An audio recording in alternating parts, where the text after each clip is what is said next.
ശ്രീനിയേട്ടൻ്റെ വേർപാടെന്ന് പറയുന്നത് മലയാള സിനിമയ്ക്കായിരിക്കില്ല നഷ്ടം, മലയാളികളുടെ നഷ്ടമായിട്ടാണ് എനിക്ക് ഫീൽ ചെയ്യുന്നത്. 48 വർഷമായിട്ട് അദ്ദേഹം സിനിമയിൽ മാത്രമല്ല മലയാളികളുടെ ചുറ്റും ഉണ്ടായിരുന്നു, മലയാളികളുടെ കൂടെ ഉണ്ടായിരുന്നു, മലയാളികളുടെ ഒരാളായിരുന്നു.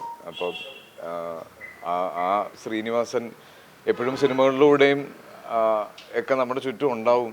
എങ്കിലും ശ്രീനിയേട്ടനെ മിസ് ചെയ്യും. അത് നമ്മൾ അംഗീകരിച്ചേ പറ്റുള്ളൂ.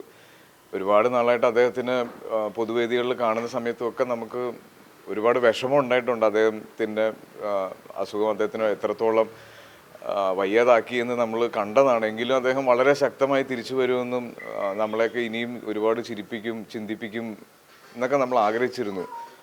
അപ്പോൾ അതിനി പുതിയതായിട്ടൊന്നും ഉണ്ടാവില്ല. അദ്ദേഹം എന്താണോ നമുക്കൊക്കെ കാണിച്ചു തന്നത്, എന്തൊക്കെയാണോ നമുക്ക് വേണ്ടി ചെയ്തിരുന്നത്, അതെല്ലാം ഇവിടെ ഉണ്ടാവും ഇനി ഒരുപാട് നാൾ, നമ്മൾ സിനിമയൊക്കെ ഉള്ളിടത്തോളം കാലം. ഈ ഒരുമിച്ച് അഭിനയിച്ച സിനിമകളുണ്ടല്ലോ, പ്രത്യേകിച്ചും ട്രാഫിക് പോലുള്ള സിനിമകളൊക്കെ ഉണ്ടായിരുന്ന ആളുകൾ എപ്പോഴും ഓർത്തിരിക്കുന്ന എങ്ങനെയായിരുന്നു അങ്ങനെ കൂടെ അഭിനയിച്ച സമയത്തുള്ള അനുഭവങ്ങളൊക്കെ? കൂടെ അഭിനയിക്കുന്ന ശ്രീനിയേട്ടൻ സ്ക്രീനിൽ കാണുന്ന ശ്രീനിയേട്ടനെ പോലെ തന്നെയാണ്. അദ്ദേഹം പറയുന്ന പല കാര്യങ്ങളും, അതിപ്പം കളിയാക്കുന്നതാണെങ്കിലും ചീത്ത പറയുന്നതാണെങ്കിലും ദേഷ്യപ്പെടുന്നതാണെങ്കിലും ഒക്കെ അദ്ദേഹത്തിൻ്റെതായ ഒരു രീതി ഉണ്ടാവും. അത് ചിലപ്പോൾ നമുക്ക് മനസ്സിലാവുക പോലും ഇല്ല. പക്ഷെ അദ്ദേഹം പറയാൻ ഉദ്ദേശിച്ചത് കൃത്യമായി പറഞ്ഞിട്ടുണ്ടാവും. പിന്നെ അഭിനയിക്കുന്ന സമയത്ത് ഒരു അത്ഭുതമാണ് ശരിക്കും. ശ്രീനിയേട്ടനെ ചെയ്യാൻ പറ്റുമെന്ന് നമ്മൾ അല്ലെങ്കിൽ പറ്റില്ല എന്ന് നമുക്ക് ഒരു ക്യാരക്ടർ വിശ്വസിക്കാൻ പറ്റില്ല. അത്രയും ബിലീവബിൾ ആയിട്ടാണ് ശ്രീനിയേട്ടൻ ക്യാരക്ടേഴ്സ് ചെയ്യുന്നത്. അദ്ദേഹത്തിൻ്റെ ഹ്യൂമർ ആണെങ്കിലും ഇപ്പം ലാൽ സാറുമായിട്ടുള്ള ഒരുപാട് കോമ്പിനേഷൻസ് നമുക്ക് നമ്മുടെ എവറിഡേ ലൈഫിൽ നമ്മൾ ഉപയോഗിക്കുന്നതാണ്. അതെല്ലാം ഭയങ്കര അദ്ദേഹം ഒരുപാട് ദീർഘവീക്ഷണത്തോടെ അന്ന് പറഞ്ഞ ഡയലോഗ്സ് ആണെന്ന് നമ്മുടെ ലൈഫ് എക്സ്പീരിയൻസിൽ നിന്ന് നമ്മൾ മനസ്സിലാക്കിയിട്ടുണ്ട്. എന്തായാലും നിങ്ങൾക്കൊക്കെ ശ്രീനിവാസൻ എന്നൊരു പാഠം വ്യക്തിപരമായ ആസിഫലിയുടെ അടുപ്പം എങ്ങനെയാണ്? ഞാൻ ട്രാഫിക്കാണ് അദ്ദേഹത്തിൻ്റെ കൂടെ ആദ്യമായിട്ട് അഭിനയിക്കുന്ന ഒരു സിനിമ.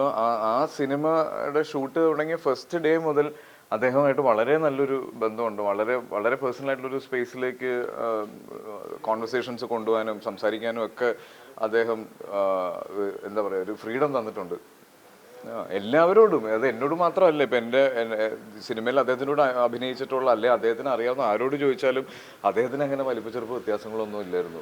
എപ്പോഴും അദ്ദേഹത്തിന് പറയാനുള്ള കാര്യങ്ങൾ വളരെ കൃത്യമായി പറയും.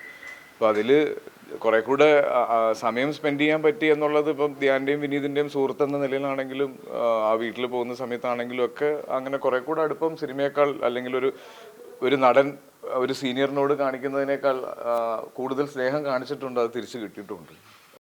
ഏറ്റവും പുതിയ വാർത്തകളും വിശേഷങ്ങളും വിരൽ തുമ്പിലറിയാൻ സീ മലയാളം ന്യൂസ് എല്ലാ ഡിജിറ്റൽ പ്ലാറ്റ്ഫോമുകളിലും ലഭ്യം.